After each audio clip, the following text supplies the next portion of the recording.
bueno, como ya sabéis, pues bueno, Shure está de 95 aniversario, así que también este taller pues tiene mucho que ver con eso, ¿no? Veremos algunas dudas y también os mostraré algunos micrófonos que fueron muy importantes a lo largo de la historia de la microfonía en general, ya no solo de Shure, porque hicieron cosas muy importantes para el resto de, o sea, avances técnicos para la historia que siguen presentes hoy en día.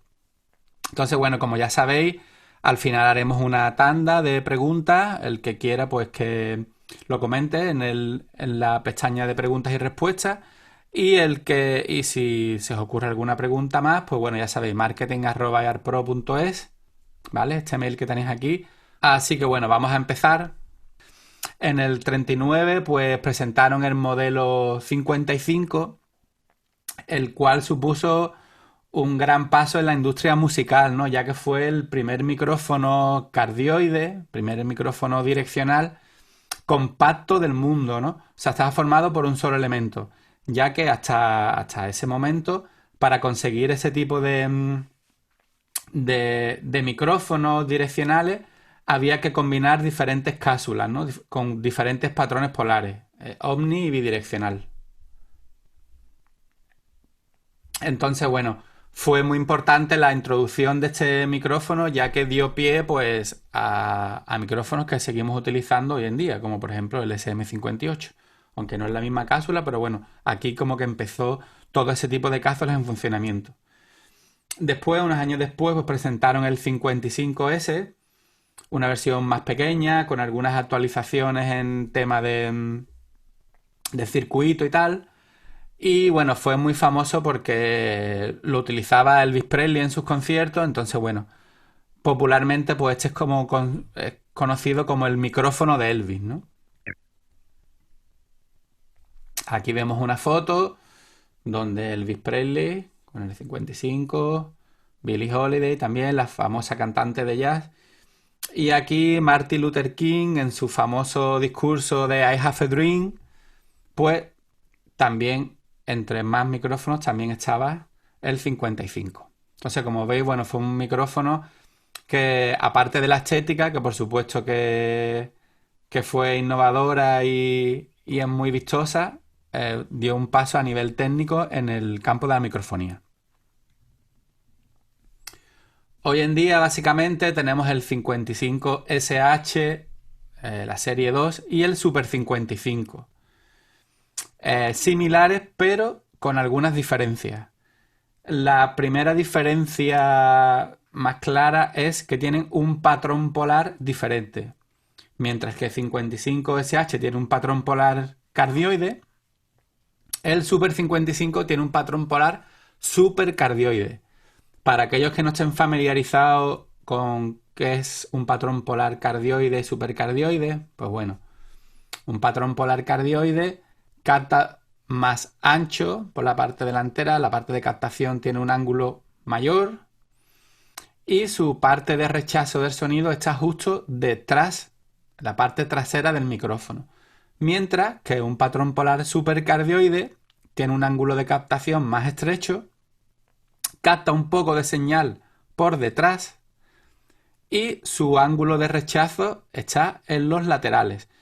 Por lo tanto, es un micrófono muy útil cuando tengamos escenarios con mucho ruido, ¿no? De pues batería, guitarras, etcétera, ya que es un micrófono más direccional y nos va a ayudar a captar más la voz o lo que estemos captando por ese micrófono y no captar tanto el ruido de escenario, ¿no?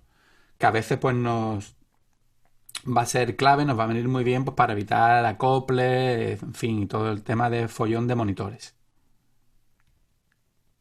Entonces, bueno, aparte de esas diferencias del patrón polar, también tendríamos alguna diferencia en cuanto a respuesta de frecuencias, ¿no? El 55SH pues capta desde 50 Hz hasta 15 kHz, mientras que el Super 55 capta de 60 a 17. Por lo tanto, el Super 55 va a tener una respuesta con más agudos, mientras que el 55SH pues, nos va a dar más graves que el Super 55 pues no lo capta. Además, pues bueno, el 55SH viene con interruptor, mientras que el Super 55 no trae interruptor. La cápsula del Super 55 es una cápsula modificada a partir de la cápsula Beta 58, ¿no? No es la misma, pero sí que nace de ahí. Se han hecho varias ediciones limitadas a lo largo del tiempo. Esta fue una que hicieron en su 75 aniversario, que bueno, pues venía aparte en una caja, con láminas, firmadas, etcétera. Las características siguen siendo las mismas, aunque sí que varía un poco. Básicamente las variaciones son a nivel estético. Y bueno, esta fue una versión del Super 55 en negro y lo mismo. Básicamente con las mismas características, pero con cambios estéticos. Otro micrófono muy interesante y muy curioso es este 520DX, el Green Bullet, la bala verde, ¿no? Es un micrófono de alta impedancia, es un micrófono omnidireccional y con una respuesta en frecuencia bastante... Nos va a captar bastante las frecuencias medias, o sea, no nos va a captar prácticamente nada de las frecuencias graves, ya que tiene un corte en 100, ¿vale? Toda esta zona de aquí no nos la capta. Y tampoco nos va a captar frecuencias muy altas, ya que en 5 kHz tiene una caída. Este micrófono se convirtió en el micrófono clásico para armonicistas de blues, ¿vale? Se han utilizado desde la época hasta hoy en día. Es como el micrófono estándar y precisamente es por esas características de que no recoja frecuencias graves ni altas, ¿no? Entonces consigue ese tono más medio de una armónica. Fue un micro que en sus orígenes pues estaba creado para la comunicación y radio, ¿no? No tenía no tenía un fin musical, pero debido a esas características se convirtió pues eso, ¿no? Lo que os digo, en un micrófono muy utilizado en el blues. Es un micrófono que viene con un cable jack que se conecta directamente al ampli, de ahí que sea un micrófono de alta impedancia. Y tiene un selector de volumen con el cual tú puedes ajustar el volumen, en este caso, de la armónica. Y bueno, es un micro robusto, ¿vale? O sea, es un micro que pesa. Y como curiosidad, pues bueno, también lo han utilizado muchos cantantes para conseguir ese sonido low-fi en voces. Por ejemplo, Tom Waits lo utiliza mucho tanto en directo como en sus grabaciones, ¿no? Y consigue esas voces medio saturadas, así con ese punto sucio, que en el caso de Tom Waits es una de sus características principales en la voz, ¿no? Sobre todo ya a partir no en sus primeros discos, pero sí ya a partir de cuando ya se cambió y empezó un poco con ese rollo más blues, low-fi, digamos, ¿no? Entonces, bueno, es curioso por eso, porque es un micro que se ha utilizado también para conseguir ese efecto ya os digo, de baja fidelidad, ese low-fi, que muchas veces se pretende conseguir y en este caso el micro lo da. Micro muy, muy curioso. A nivel curiosidad también, en el 53, Shure presenta el primer micrófono inalámbrico. Sí que es verdad que este micrófono fue famoso sobre todo porque fue el primer micro hecho para comercializar. O sea, se puso en comercio para músicos, para artistas. Hasta la fecha había habido algún experimento años antes de algunos micros inalámbricos que, que habían sido sobre todo, pues bueno, a lo mejor para retransmisiones de partidos de béisbol o algunos para espectáculos de teatro, ¿no? Como un espectáculo de Aladdin que hubo. Pero sí, Shure fue el primero que lo sacó pensando ya en eso, en cantante. Y bueno, tenía unas características bastante, en comparación con las de hoy, algunas características un poco más reducidas en cuanto a la distancia y tal. Pero sí que es verdad que supuso pues el primer avance en el tema de microfonía inalámbrica. Y bueno, ya fue unos años después, en el 86, cuando ya presentaron pues otro tipo de transmisores y receptores que sí que se convirtieron a Shure en la pionera y bueno, y a día de hoy sigue siendo una de las marcas líderes en todo el tema de microfonía inalámbrica. Entonces, bueno, es curioso porque a veces nos podemos pensar que el tema inalámbrico es algo más reciente y fijaros que ya en el 50 ya hubo algunas pruebas. Y bueno, aquí vamos a empezar ya a hablar de algunos de los micrófonos más conocidos, como es el SM58, que seguro que todos y todas habéis visto o habéis probado. Y bueno, antes del 58 vamos a hablar de su predecesor, que fue el 565, un micrófono con algunas características similares al SM58. Son micrófonos ambos dinámicos, con un patrón polar cardioide, aunque sí que cambia un poco en la respuesta en frecuencia, siendo el 565 un micrófono con mucho más brillo, más brillante y con una respuesta en grave medio menos presente, ¿no? O sea, tiene menos cuerpo.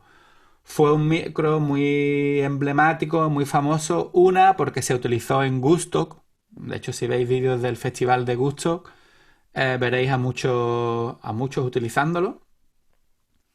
Y aparte porque también Freddie Mercury lo utilizó bastante, ¿no? De hecho, había por ahí fotos donde Freddie Mercury iba con una maletita con su 565, ¿no? Entonces, bueno, se hizo muy famoso por eso, por utilizarlo Freddie Mercury, ¿no? El cantante de Queen, y aparte, pues por el uso que se le dio en gusto, que fue como un micro bastante usado. Por otro lado, tenemos el SM58, uno de los micros más vendidos, si no el que más de la historia. Si no me equivoco, creo que son 20 millones de micrófonos los que se han vendido del SM58. Y bueno, es un micrófono, pues ya sabéis, súper resistente. La han utilizado y lo siguen utilizando un montón de cantantes famosos. Y sigue siendo el micro estándar que todo técnico y toda sala tiene y todo estudio tiene en su almacén, ¿no? O sea, hay muchos micros. En cualquier concierto vamos a ver un SM58. Y como os he dicho, es un micro hiper resistente. De hecho, os voy a poner un trocito de un vídeo, ya que ya lo he puesto anteriormente. Si hay alguien que está aquí, tampoco quiero repetirlo. Vamos a ver un trocito bueno, de una gente que le hace perrerías al SM58 y siempre sigue sonando.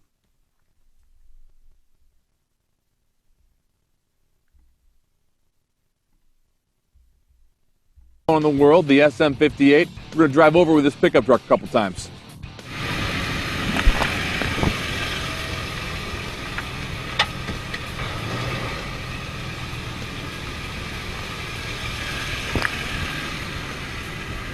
And what do we sound like?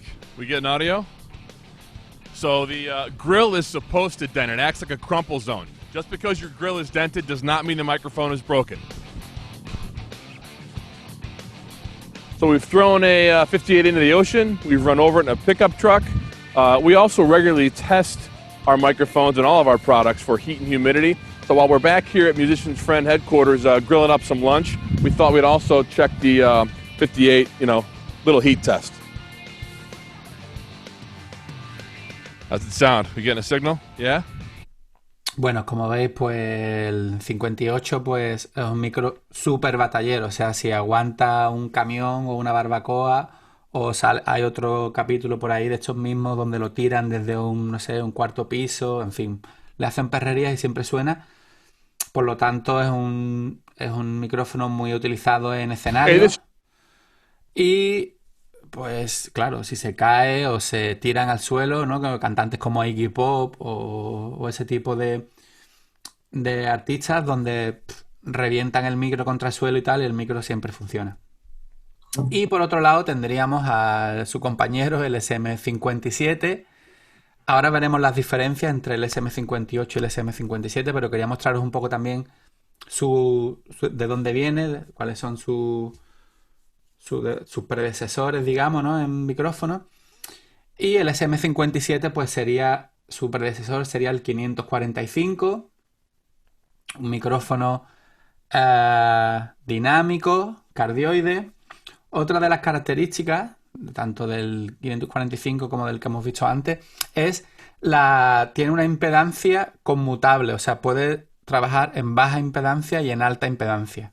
Normalmente vienen configurados para baja impedancia, como la mayoría de micrófonos profesionales, pero también tienen la opción de alta impedancia abriéndolo y cambiándole una pestañita.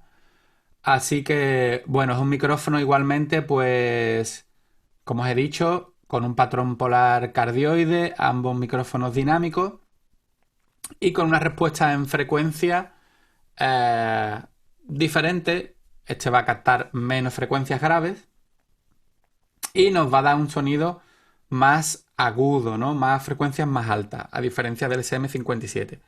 Por lo tanto, el SM57 nos va a dar más cuerpo y el 545 nos va a dar más brillo. También igualmente muy utilizado en Woodstock. Hay por ahí la actuación de Woodstock donde, por ejemplo, Jimi Hendrix creo que utiliza un 545. De hecho, creo que utiliza dos. Y bueno, son micros emblemáticos, ya digo, por la época y porque estuvieron en muchos acontecimientos importantes, en este caso como el Festival de Woodstock, ¿no? Todo bueno, un clásico de los festivales. Y ahora vamos a ver las diferencias entre el SM58 y el SM57. Como ya os he dicho, dos de los micros emblemáticos y que todo técnico, que toda sala tiene que tener. Por un lado, pues bueno, la principal diferencia a primera vista está clara que es la rejilla, ¿no? El SM58 tiene una rejilla circular, mientras que el SM57 tiene una rejilla plana. Tener en cuenta que el SM58 fue diseñado como un micrófono para voces y el SM57 como un micrófono para instrumentos, ¿vale? Eso no quita que el SM58 se utilice también para instrumentos y el SM57 se utilice para voces. Pero bueno, su origen y su diseño fue ese.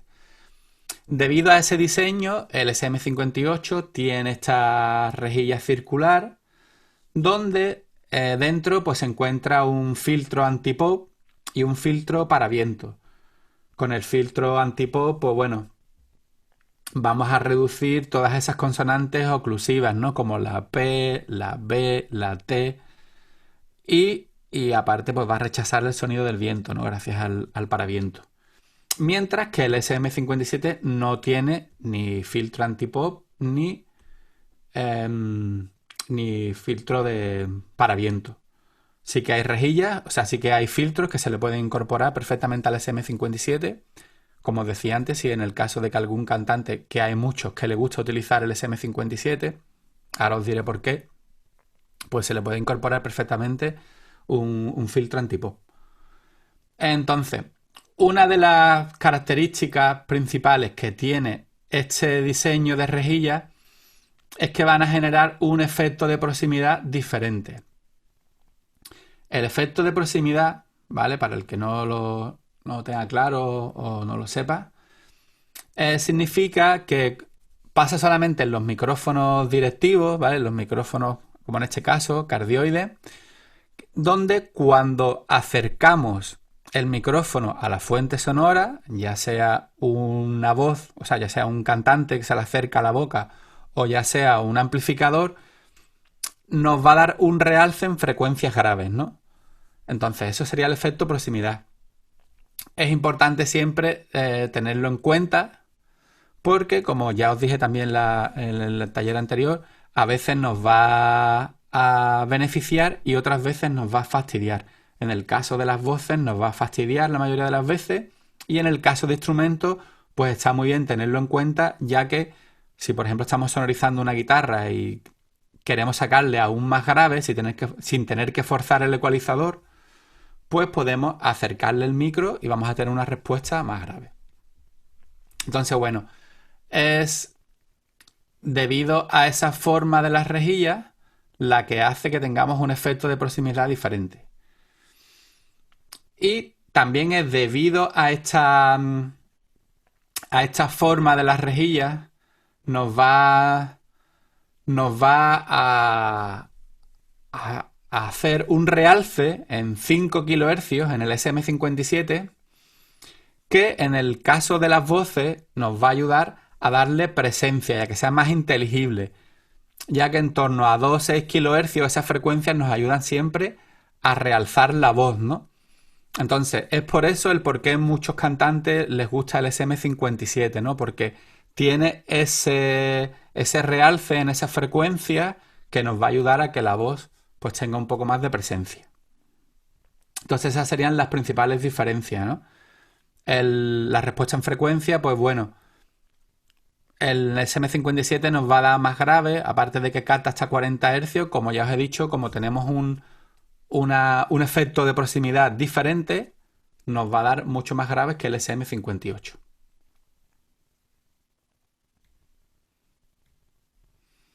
Aquí también, simplemente por nombrarlo, el SM7B, un micrófono muy utilizado, sobre todo en estudios. Es un micro que en un principio se usó mucho para radio y hoy en día pues se utiliza mucho para estudios y también se utiliza mucho para muchos youtubers, para grabar podcasts, etcétera, y también para grabar voces, sobre todo lo que decía también en el último taller, es un micro muy utilizado para utilizarlo en directo, quizás con un ambiente más controlado, ¿no? Como pueden ser, por ejemplo, lo he visto en muchos conciertos en televisión, con el confinamiento lo he visto mucha gente utilizándolo en casa. Entonces, otra de las características que tiene interesante este micrófono es que tiene un blindaje contra el ruido electromagnético, ¿no? Que se produce cuando acercamos un micrófono al monitor de un ordenador. Y es por eso también el que lo utilicen mucha gente que hace podcast y youtubers, etcétera. Por otro lado, fue el micro que utilizó Michael Jackson en el Thriller para grabar sus voces, que también le dio bastante popularidad al micrófono. Y bueno, otra pregunta, y esta sí que nos la hacen mucho, tanto por mail como por talleres, es las diferencias entre la serie SM58 y 57 y el Beta 58 y 57. Entonces, bueno, la primera diferencia sería el patrón polar que utilizan, ¿no? Mientras que el SMI 57 y 58 utilizan un patrón polar cardioide, el Beta 57 y 58 utiliza un patrón polar supercardioide, ¿vale? Como ya os comentaba antes, pues bueno, son micros mucho más direccionales y que nos pueden venir bien cuando tenemos un entorno más ruidoso. Todos son micros dinámicos, los cuatro, ¿vale? Y el Beta, tanto el 57 como el 58, debido al material que utiliza, en este caso un imán de neodimio, hace que pueda generar un mayor rango de sonido, ¿no? Mayor volumen. Al igual que una respuesta en frecuencia más amplia, tanto en graves como en agudos, ¿no? En frecuencias bajas como altas. Por lo tanto, el 57 y 58 nos va a dar más ganancias, 4 dB más concretamente, y unas frecuencias más bajas y más altas que el SM57. Y además, pues bueno, tienen efectos de proximidad diferentes. Entonces, así de primera, esas serían las características principales de las principales diferencias entre uno y otro, ¿no? Pues los betas nos va a dar más señal, van a captar más sonido y nos va a dar un rango de frecuencia más amplio.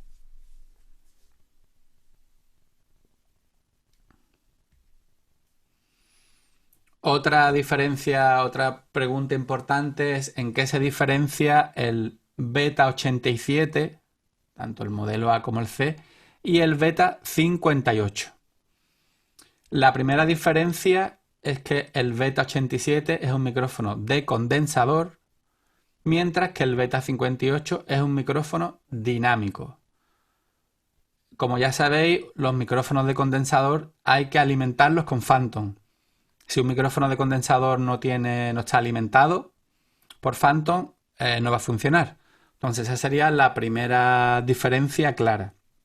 Normalmente los micrófonos de condensador suelen ser más sensibles y nos van a captar más detalles que los micrófonos dinámicos, ¿no? En el caso respecto al patrón polar, el Beta 87 tiene dos modelos diferentes. El A sería con un patrón polar supercardioide, mientras que el C tendría un patrón polar cardioide.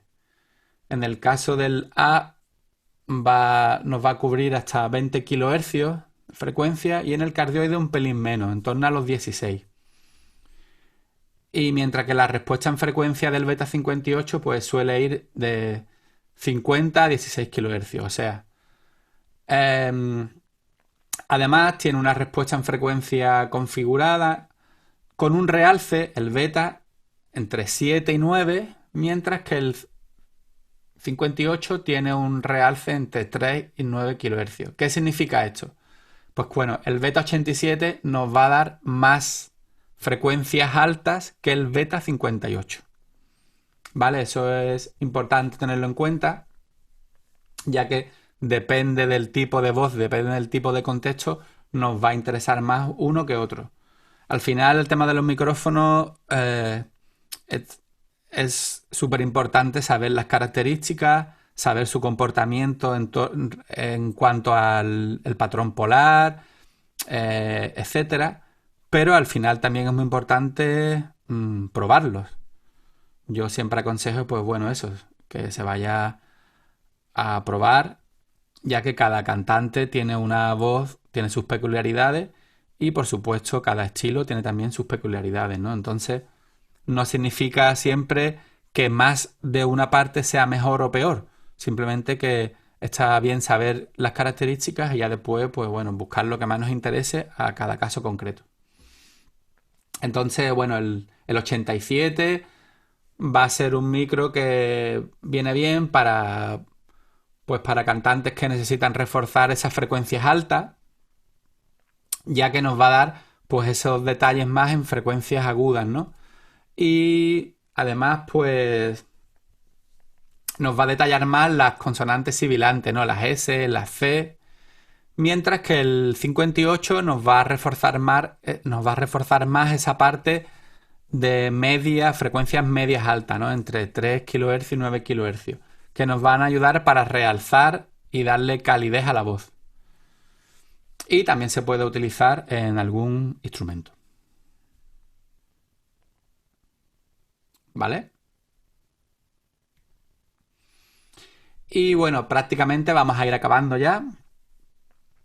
Y vamos a ver las diferencias entre dos de los micrófonos más potentes que hay ahora mismo en directo. Por un lado tendríamos el KSM8, ¿vale? Este de aquí de la izquierda. Y por otro lado el KSM9.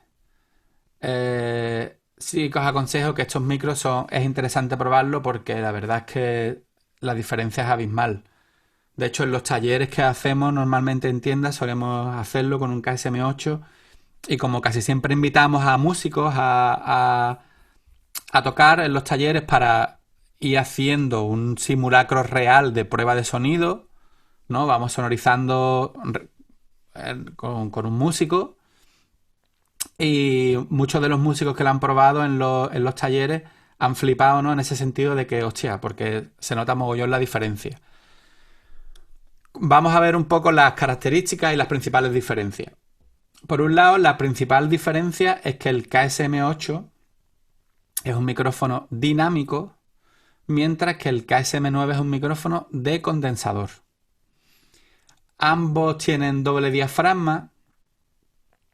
De hecho, el KSM8 es el primer micrófono dinámico con doble diafragma y son dos micrófonos diseñados para el directo, ¿vale? Para voces en directo. Por supuesto se pueden utilizar en estudio, pero han sido diseñados para eso, para voces en directo.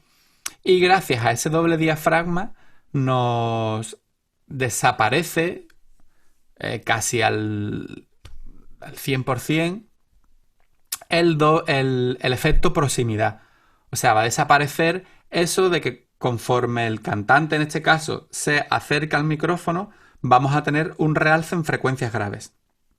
Entonces, eso es muy importante porque no hay que estar, digamos, con eso en la cabeza de tener que hacer con el compresor, o sea, nos olvidamos de ese realce y nos va a ayudar mucho pues a que la voz suene mucho más natural y que tengamos que trabajarla lo menos posible en ese sentido, ¿no? Ya que va a sonar mucho más natural. Entonces, el KSM8, que como os he dicho es un micrófono dinámico, tiene una respuesta en frecuencia casi plana entre 40 y 16 kHz, con un realce en esta zona de aquí entre 2 y 8 kHz. Mientras que el KSM9 tiene, que es de condensador, como ya os he dicho, tiene una frecuencia mucho más plana, hasta 20 kHz, ¿no? Con un realce de frecuencia por aquí, en torno a 4 y 15, ¿vale? Y una cosa interesante del KSM9 es que hay dos versiones y tiene un patrón polar conmutable. ¿Qué quiere decir eso? O sea, que con un solo micro tengo dos patrones polares. Solamente hay que quitarle el cabezal, se quita y ahí tenemos una pestañita y la cambiamos, lo ponemos en la versión CG, que es la versión supercardioide y cardioide, ¿vale? Sería una versión. Y la otra versión, la HS, nos permite conmutar y tener el patrón polar hipercardioide o cardioide ancho subcardioide. O sea, prácticamente es como tener un micro con como dos micros en uno, básicamente, donde cambiamos el patrón polar. Entonces esas serían las principales diferencias entre uno y otro. Pues por un lado, uno es dinámico y el KSM9 es de condensador. Y el KSM9 tiene el patrón polar conmutable y dos versiones diferentes, con dos patrones polares diferentes cada una de ellas. Entonces, bueno, esto sería así lo que tenemos preparado para hoy. Para terminar, si os parece, voy a poner un vídeo resumen de estos 95 años de Shure. Y ahora pasamos a, si tenéis alguna pregunta y demás, pues las vemos ahora y bueno, espero que os haya resultado interesante y vamos a poner el vídeo, ¿vale?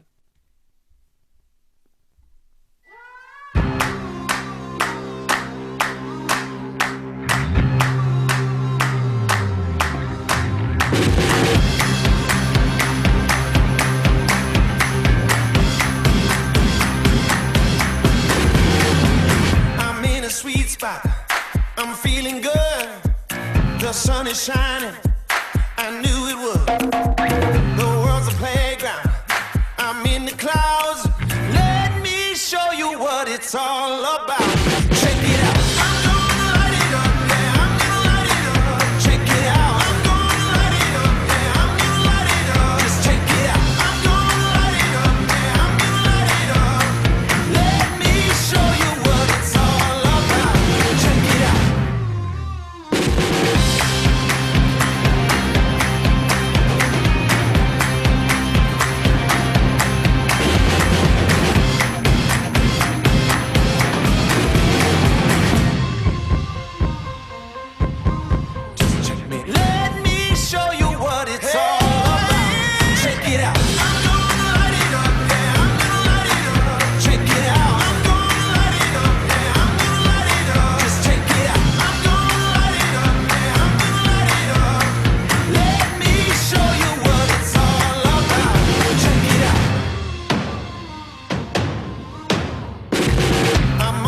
Stage. I got my crew. I'll get you moving. It's what I do.